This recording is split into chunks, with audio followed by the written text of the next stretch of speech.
She didn't come to make a statement. She didn't come for a salute or a ceremony.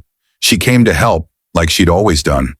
But when she walked through the admin building in nothing more than a faded PT shirt and black shorts, you'd have thought she brought a scandal in her duffel bag. The young officer at the desk didn't ask who she was. He just pointed at the shirt and said, "That's not authorized. You'll need to remove it or leave the base." Her response was silence. She turned to go. Not angry, not wounded. Just done. But as she bent to pick up her bag, her shirt lifted slightly. And that's when it happened. A tattoo. Just enough to see. Just enough to freeze a soldier mid-step. His face pale as the dead. That ink wasn't decorative. That ink came with ghosts. The sun was barely up when she drove through the gates of Fort Archer. The desert stretched out like a sleeping beast, golden dust catching in the wind, heat shimmering already across the asphalt.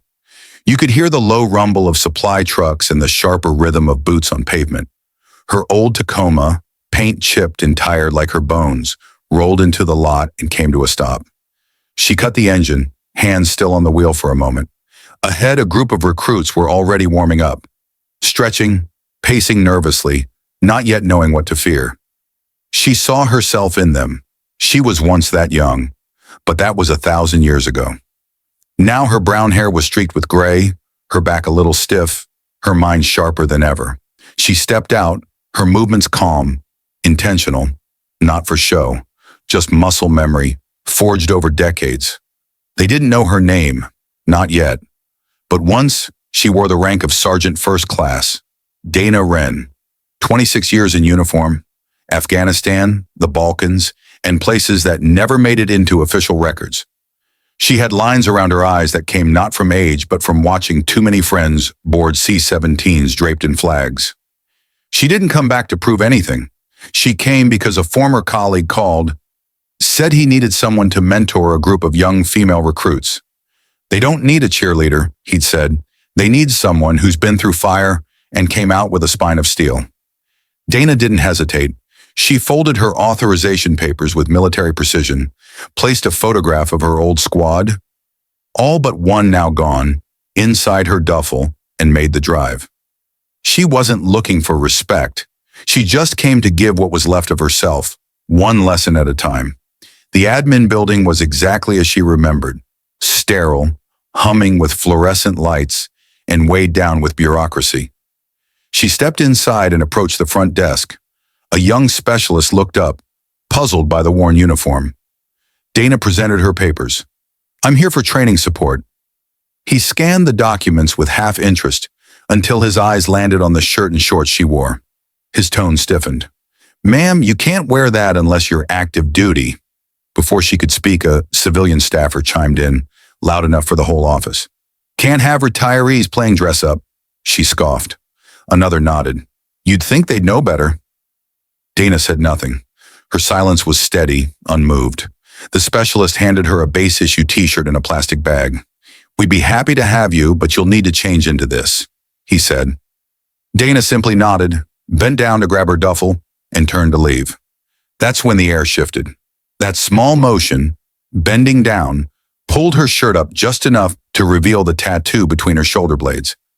3 digits, bold and black. Below them, the faint outline of a winged insignia, an owl perched over crossed blades. The room didn't go quiet because she said anything.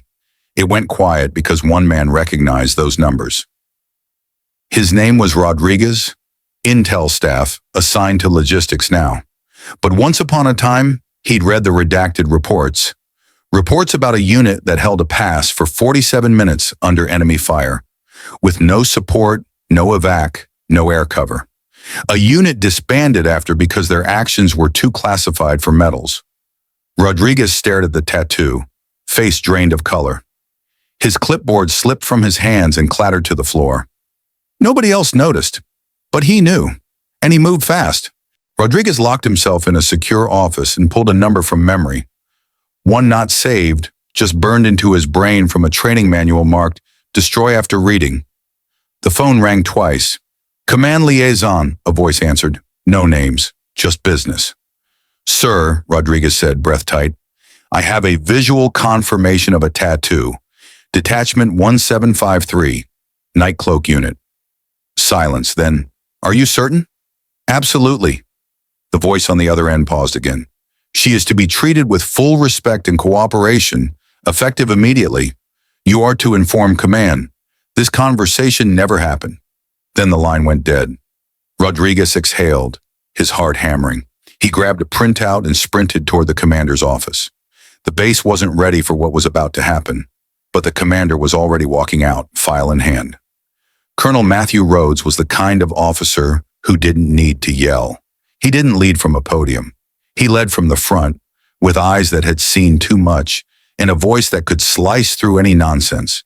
He found Lieutenant Green still smugly shuffling papers at the front desk. "Lieutenant," the colonel said, his voice quiet but icy, "why did I find this clearance form unopened in your inbox?" Green stammered. "Sir, I thought she—" "You didn't read your damn email," Rhodes cut in, "and now you've insulted a veteran who outranks your experience by 3 wars. Green shrank in place. Rhodes turned and walked out toward the track field. Dana was sitting quietly on the bleachers, watching the recruits warm up. She didn't look surprised when Rhodes approached. "Sergeant Wren," he said, "where'd you earn that ink?" She looked him in the eye. "Northern Ridge, November 2005. He blinked, jaw tight. "My brother was in that convoy. You saved his life." She didn't flinch, didn't claim it, just gave a small nod. "Didn't know who was in the trucks. Didn't matter." Rhodes exhaled deep and slow. "He had a family. He made it home. Died last year. But because of you, he got to live." He stepped back, drew himself to attention, and offered a salute, sharp, formal, and public. Every recruit on that track froze. The chatter stopped. Even the wind seemed to pause. A base commander saluting a woman in a faded PT shirt with no rank showing and dust on her sleeves. The moment lingered, then Rhodes dropped his arm. "If Sergeant Wren wants to wear that uniform, she wears it. If anyone disagrees, they come see me." The crowd didn't cheer. They didn't need to. The silence held more weight than applause ever could. The lieutenant who had mocked her earlier tried to speak. "Sergeant, I didn't know—" Dana raised a hand gently. "You didn't ask." That was all she said. Nothing more. Rhodes addressed the training NCO. "Effective immediately, veterans supporting base operations are authorized appropriate uniform components at command discretion. Any questions, bring them to my door." Dana moved back to the field, her presence now met with silence. Not of rejection, but of respect. The recruits stood a little taller. The young female soldiers watched her closely now. Something about her presence changed the whole atmosphere. She wasn't loud, wasn't flashy, but she belonged. And now everyone knew it. The whistle blew and the formation began their run. Dana slipped into pace beside them, not leading from the front, not trailing in back, right in the middle. Her steps were clean, balanced, her breathing calm. Some of the younger ones thought they'd breeze through it, but after a few 100 meters, they realized she wasn't slowing down. Her stride was smooth, her focus locked. By the second lap, they were straining to keep up. By the third, they weren't trying to match her. They were trying to survive. Still, she didn't gloat. She didn't even seem to notice. She was there to set the bar and quietly invite them to rise to it. After the run, Dana sat on a concrete step by the motor pool, sipping water and watching the sun edge higher. That's when a young private approached.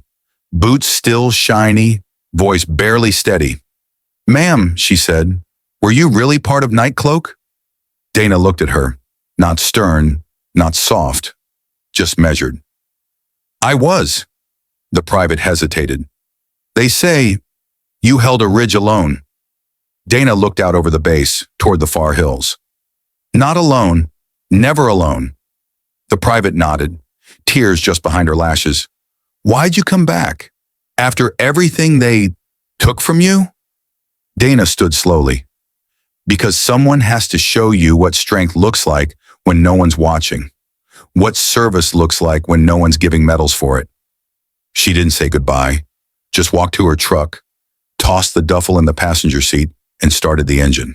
The recruits she'd paced were still talking, but now it was different. No more mockery, just respect.